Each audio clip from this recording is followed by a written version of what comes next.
अस्सलाम वालेकुम जी। आज हमारे साथ हैं मुल्क के एक मायनाज फनकार, अदाकार, शायर, अदीब और न जाने क्या क्या। उन्हीं की जुबानी सुनते हैं उनकी कहानी।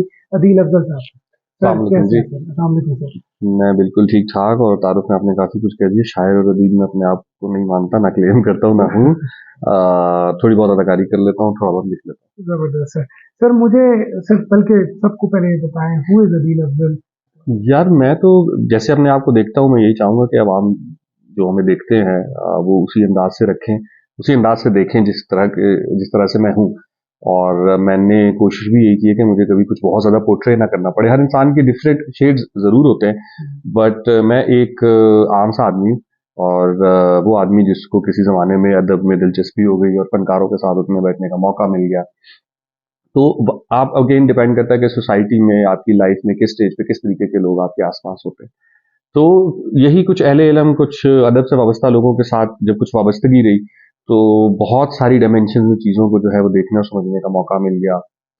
फिर शायद कुदरती तौर पे भी वही बात है कि आपका झुकाव आमतौर पे उसी जानिब होता है जिसका आपके अंदर पहले से कुछ बीज होता बिल्कुल है। ऐसा है। सो मुझे दिलचस्पी थी, तो मैं इस तरफ आ गया और फिर आहिस्ता आहिस्ता मैंने ये सोचा कि अगर मुझे खुद से कुदरती तौर पे यही काम करने का दिल करता है, इन्हीं लोगों में उठने बैठने का दिल करता है, तो मुझे फिर इसको एक संजीदगी से इसको एज अ कैरियर ही परस्यू करना चाहिए। तो उस दरमियान में फिर मैंने थोड़ी बहुत तालीम हासिल कर ली, मीडिया से रिलेटेड। फिल्म की डिग्री है मेरे पास, थोड़ा बहुत जर्नलिज्म का एक्सपीरियंस है। एक्टिंग भी अब टीवी पे वही वाली बात है कि जब आप कुछ ना कुछ करते रहते हो, नजर आते रहते हैं ना, तो फिर मुख्तलिफ लोग जो ऑलरेडी काम कर रहे होते हैं वो आपसे काम करवाते हैं। बिल्कुल सो ऐसा है। मैं खुद से कभी अपने आप को एज एन एक्टर ना देखता, ना कोशिश करता। अगर मेरे अपने ऊपर होता कि मैं जाऊं और मैं एक्टिंग में करियर परस्यू करूं, क्योंकि मुझे शायद झिझक भी थी, अभी भी है। और शायद मुझे नजर भी नहीं आता था कि मैं बहैसियत एक्टर इस तरीके से आगे चल सकता हूं। लेकिन वही बात है कि आप अपने आप को किसी और तरीके से देख रहे होते हैं, कुछ लोग आप में आपके रंग के अलावा और रंग भी देख रहे होते हैं। बिल्कुल ऐसा है। तो वही कुछ मेरे साथ हुआ है बस। बिल्कुल ऐसे ही है सर। जिंदगी को किस तरह डिफाइन करते हैं? What is life after your definition? क्योंकि आपने अभी तक जितने किरदार किए हैं सर, वो बड़े फलसफियाना रहे हैं। तो हम आपका पहलू जानने के में बड़े इंटरेस्टेड हैं कि आप जिंदगी को कैसे देखते यार जिंदगी को मेरा ख्याल है कि वो इतनी, अब दुनिया में 7-8 अरब लोग हैं। हैं। और साइंस में कहते हैं कि एक चीज है रिलेटिविटी, यानी आप भी चांद को देख रहे हैं और मैं भी चांद को देख रहा हूँ, लेकिन आपके लिए चांद और है, मेरे लिए चांद और है। इतना मतलब एक जैसे लोग हैं हम, एक जैसा हमारा जेंडर होगा, मजहब होगा, कौम होगी, जुबान होगा, कल्चर होगा। इवन हम एक माँ बाप की भी बच्चे होंगे, एक छत के नीचे भी रह रहे होंगे, तो हम डिफरेंट होंगे। तो सबके लिए जो है ना जिंदगी वही होती है जिस तरीके से उस पर गुजर रही होती है। अब अगर बिल्कुल किसी पे बहुत अच्छी गुजर रही होगी तो कह रहे हैं जिंदगी बहुत अच्छी है, दुनिया बहुत अच्छी है। बिल्कुल ऐसा है। बट आई थिंक हमें, अगर हमने जिंदगी को समझना है, या मेरे जैसे आदमी के लिए तो यही है कि अगर मैंने कुछ समझना है, तो मेरी कोशिश यही होगी कि मैं अपने आप को किसी बबल में ना हम्म, रखूं। मैं किसी एक जगह पे अपने आप को महदूद ना करूं कि मेरी सोच भी उसी हिसाब से महदूद होगी। और मुझे लगता है यही है कि, और अब जिस हिसाब से जिंदगी और दुनिया का जो पेस चल रहा है, हमें हर वक्त आगे तो बहरहाल बढ़ना है। बराबर। बढ़ रहे हैं, वक्त गुजर रहा है, आप ना भी बदले, आपके सराउंडिंग की चीजें चेंज हो रही होती हैं। बिल्कुल तो उसमें ना ये एक बड़ा एक वो है कि आप अपने आप को हमेशा इस बात के लिए जरूर रखें कि आप जिस जगह पर आप खड़े हैं वो भी शायद हटनी नहीं है। आप हकीकत है। आगे चल के अपनी ही बात से हट सकते हैं। इसका मतलब ये नहीं है कि आप स्टांस ही ना लें और जो स्टांस लें उससे बिल्कुल ही हट जाएं। हम्म, मैं एवोल्यूशन की बात कर रहा हूँ कि आप कुछ चीजें बचपन में, जैसे मिसाल के तौर पे आपको बाहर जाने से, साए से, तेज हवा से, उन चीजों से डराया जाता है, तो आप डर जाते हैं। बिल्कुल बड़े होते हैं तो आपका डर खौफ खत्म हो जाता है। बिल्कुल तो ऐसा है। इसी तरीके से बहुत सारे जो प्रेशर्स होते हैं सोसाइटी के, वो चाहे वो किसी भी लिबादे में लपेट के दिए जाएं, वो हमारे ऊपर इतने हावी हो जाते हैं कि हम फिर वो एक स्टेप भी नहीं ले पाते। हम्म, तो आई थिंक ये जिंदगी में मतलब अब इतना जरूर करना चाहिए, अगर मैसर हो तो एक बार कोशिश करके अपने आप को आजमाना चाहिए। हम्म, बहुत जल्दी हार नहीं हाँ माननी चाहिए। नहीं, अगेन ये हर एक के बारे में नहीं कह सकता, क्योंकि बाज लोगों पे जिंदगी आती बहुत मुश्किल है, उनके हम्म, पास ये इख्तियार भी नहीं होता। लेकिन जिस correct, किसी के पास इख्तियार है, वो एक दफा अपने अपने आप को आजमाने की, अपने बबल से, अपने कंफर्ट जोन से निकलने की कंफर्ट जोन कोशिश से जरूर करे। निकलने की कोशिश करें। सर शेर व शायरी से आपका बड़ा लगाव है, तो ज्यादातर शायर कहते हैं उनके दिल टूटे हुए होते हैं, तो क्या इसके पीछे भी कोई दास्तान है या नहीं? यार दिल तो खैर भी टूट सकता है, शायर सिर्फ वो है कि वो अपने दिल टूटने का इजहार कर देता है। हम्म, दिल तो टूटे ही होते हैं लोगों के। हम्म, अब अगेन मैं, चूंकि खुद बहुत सारे लोग ये समझते हैं कि मैं खुद भी शायर हूँ, मैं शायर नहीं हूँ। कभी कभार कोई एक आधी चीज लिख ली तो लिख ली, लेकिन मैं शायर नहीं हूँ, मैं मुशायरों में नहीं जाता, ना मैंने कभी कोई किताब वगैरह छापी, क्योंकि मुझे उस तरीके से इतना कलाम भी कभी नहीं आया।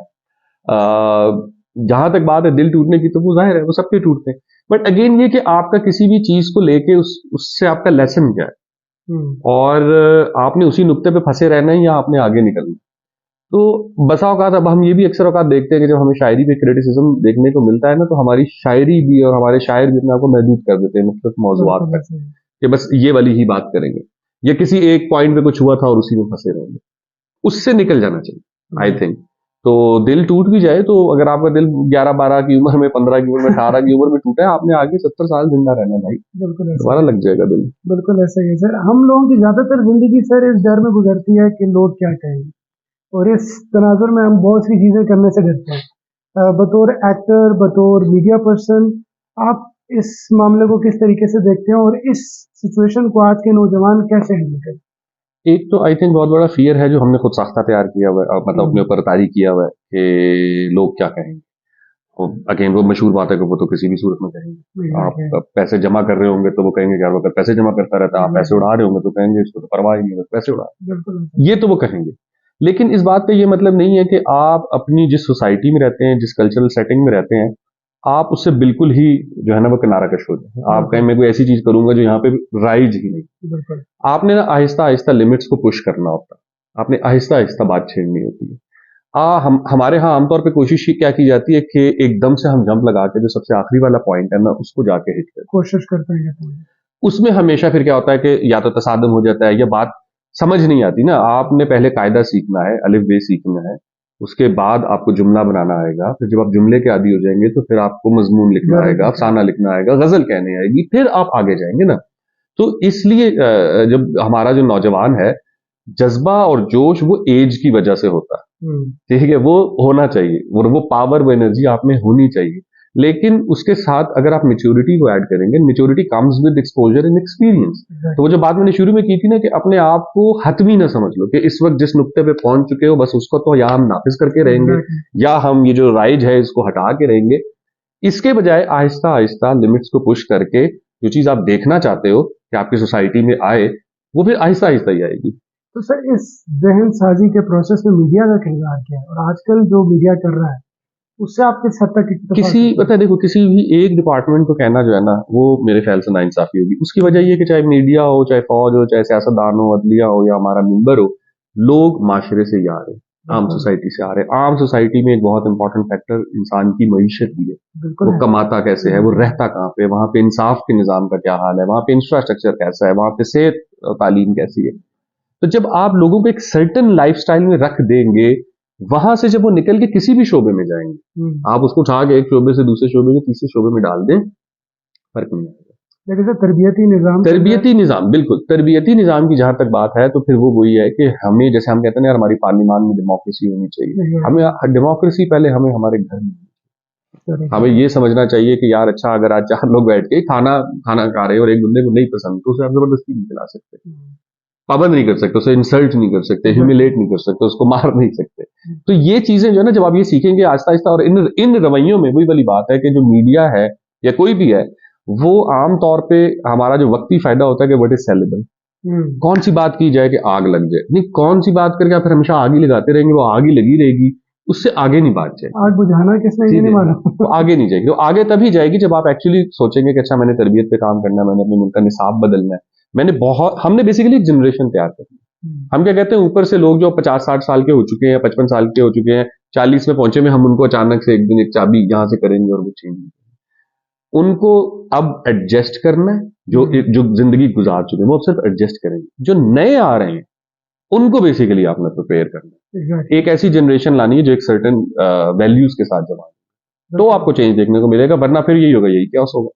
तो सर उस नई जनरेशन के लिए आप चंद लाइनों में अगर कम्युनिकेट करना चाहें अपनी सारी बात को, तो क्या मैसेज होगा?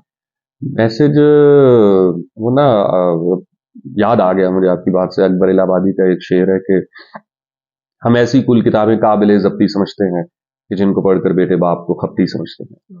तो ये एक चीज है जो नई नस्ल को ज़हन में रखनी चाहिए। मैं मानता हूँ कि उनके पास इंफॉर्मेशन का एक समंदर खुला है बिल्कुल और उनको आज जो चीजें उनको समझ आ रही हैं, जो अवेलेबल है, जो दस्तरस है उनके पास, वो शायद पहले नहीं थी। लेकिन इसका मतलब ये नहीं है कि पीछे वाले सारे पागल थे। एग्जैक्टली। सो जो आपके पास, वही बात है, एनर्जी है, जो आपके पास पैशन है, उसे जरूर फॉलो करें, लेकिन इस चीज को भी ढूंढें कि आपसे जो पहले वाले थे उन्होंने किन हालात में क्या काम किया, बिल्कुल उससे इंस्पिरेशन। बिल्कुल सर, बहुत शुक्रिया आपके टाइम का सर, थैंक बहुत यू। मजा आया।